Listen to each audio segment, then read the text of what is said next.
कहा जाता है कि आज से करीब 4.5 मिलियन साल पहले हमारी ये धरती बनी थी और 3.5 मिलियन साल पहले पहला कोई जीवन पनपा होगा। हालांकि इंसान करोड़ों साल बाद इस धरती पर आए होंगे। माना जाता है कि इंसान करीबन 2 मिलियन साल इस धरती पर पहली बार आए थे। इंसान ने अपने पूर्वजों का निशान ढूंढने के लिए लगभग पूरी धरती लांग दी। आखिर हम इंसान इस धरती पर आए कैसे? आखिर इस जीवन का शुरुआत हुआ कैसे? आखिर हमने सोचना और समझना कैसे सीखा? आखिर हम दूसरे जानवरों से अलग कैसे हैं? आखिर सिर्फ हमने इतनी तरक्की कैसे कर ली? ये कुछ ऐसे सवाल हैं जो कि तभी भी इंसान ने सोचे होंगे और आज भी हमने सोचते। आज हम इसी बातों पर चर्चा करेंगे। तो शुरू करते हैं साइंटिफिकल थ्योरी एवोल्यूशन से। तो गाइस, द ओरिजिन्स अब तक की सफल किताब मानी जाती है जिसको चार्ल्स डार्विन ने लिखा और अपने विचारों और अध्ययनों के द्वारा पूरी दुनिया के सामने स्पीशीज यानी कि जाति की ग्रोथ के बारे में दुनिया को जानकारी देने के लिए। हालांकि हम इस किताब को 100% पुष्टि सही होने का नहीं कर रहे हैं। आखिर पूरा ह्यूमन एवोल्यूशन थ्योरीज क्या है? चार्ल्स डार्विन ह्यूमन इतिहास के सबसे बड़े वैज्ञानिकों में से एक है। उनके इस सिद्धांत को विज्ञान के सिद्धांत के रूप में देखा जाता है। वैज्ञानिक दृष्टिकोण से जीवन की शुरुआत समुद्र के अंदर से हुई, यानी सबसे पहले पानी के अंदर रहने वाले प्रजातियां पैदा हुई और उसके बाद वो जीव आए पानी और जमीन पर भी रह पाए, जैसे कछुआ, केकड़ा, मेढक, सीन इत्यादि। बिना रीढ़ की हड्डी वाली अलावा रीढ़ की हड्डी वाले भी जीव अस्तित्व हो गए। धरती पर रहने वाले तरह तरह जीवों का विकास हुआ। पूरे विकास क्रम के द्वारा कई प्रजातियां आई और खत्म भी हो गई, तो कुछ बनी रही। दोस्तों, हाथों और पैरों पर चलने वाला जीवों के बाद विकास हुआ उन जीवों का जो अपने 2 पैरों पर चलने वाले थे, जैसे कि इंसान। वैज्ञानिक आधार पर बंदर ही हमारे पूर्वज हैं। ये 4 पैरों से धीरे धीरे खड़े होते हुए 2 पैरों पर आ गए और उनमें सोचने और समझने की शक्ति डेवलप हो गई। इस डेवलपमेंट प्रोसेस में वक्त के साथ बंदर की पूंछ खत्म हो गई और इसे नाम दिया गया होमो सेपियंस और ये पाए गए सबसे पहले अफ्रीका में करीब 3.5 लाख साल पहले और यही मानव जीवन का शुरुआत हुई। वैज्ञानिक के आधार पर इंसान की रीढ़ की हड्डी की अंतिम भाग पर उसके अवशेष अब भी मौजूद हैं। इस सिद्धांत के अनुसार यह बात करीब 3.5 अरब साल पुरानी है, जब विकास क्रम शुरू हुआ था। शुरुआत हुई बैक्टीरिया से, जो सबसे पहले आया। बैक्टीरिया से अमीबा तैयार हुआ और उसके बाद छोटे मोटे पौधों का अस्तित्व सामने आया। फिर कीड़े मकोड़े और जानवरों ने अपने आकार लेना शुरू किया। फिर 600 लाख साल पहले एक मेमल्स बने और इसके बाद पक्षी आए और मछली के साथ रेप्टाइल आए। फिर ऐसे फिशेस आए जो पानी के अंदर और बाहर भी रह पाए। फिर बारी आई प्राइमेट्स की, जो कि 70 मिलियन साल पहले बने हैं। ये चूहे जैसे थे, जिसके साथ रेवोल्यूशन पराक्रम आगे बढ़ा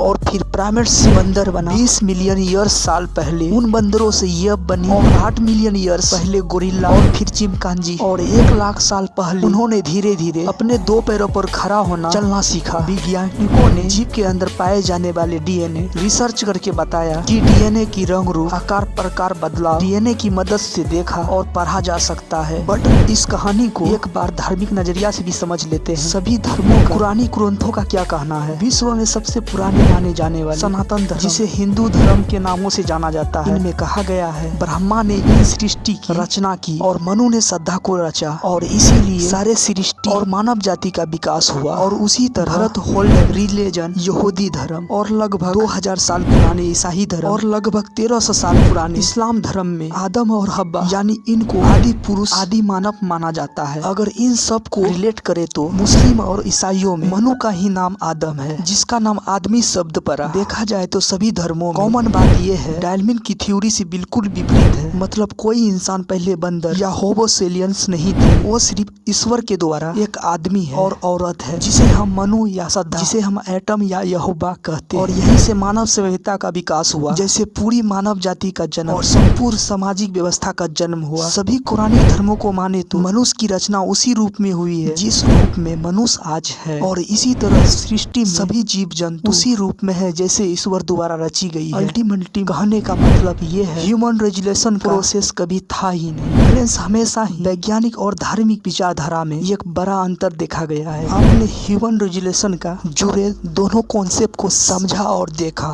तो फ्रेंड्स, आपको अगर ये वीडियो पसंद आई हो तो इसको लाइक करना ना भूलें। अगर आप हमारे चैनल पर नए हैं तो चैनल को भी सब्सक्राइब जरूर कर दे।